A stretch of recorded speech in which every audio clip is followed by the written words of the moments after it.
అందరికీ నమస్కారం. హోమియో వైద్య విధానంలో మందు ఎలా తయారు చేస్తారు అన్నటువంటి విషయం. అన్ని వైద్య విధానాల్లోని మందు చాలా అవసరమైనటువంటి ప్రక్రియ. అయితే హోమియో వైద్య విధానంలో మందు తయారు చేసిన విధానం చాలా ప్రత్యేకంగా ఉంటుంది. మదర్ టింక్చర్ తయారు చేసి మదర్ టింక్చర్ ఎలా తయారు చేస్తారో ఇంకో వీడియోలో చెప్తాను.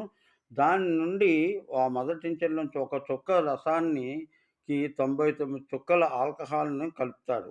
కలిపిన తర్వాత దాన్ని కుదుపుడు ఓ 10 సార్లు కుదుపుగా సీసాలో వేసి, అందులోంచి మళ్ళీ ఇంకో చుక్క తీసి, మళ్ళీ 99 చుక్కల ఆల్కహాల్ కలుపుతారు. ఇలా చేసే విధానం 2 సార్లు చేస్తే 2 పొటెన్స్ అంటారు. 10 సార్లు చేస్తే 10 పొటెన్స్ అంటారు. ఇలా చేసిన ద్రవ్యంలోని ఆఖరికి 100 సార్లు కూడా పైనే చేసినటువంటి విధానం కూడా ఉంటుంది. అది అవసరాన్ని బట్టి చేస్తూ ఉంటారు.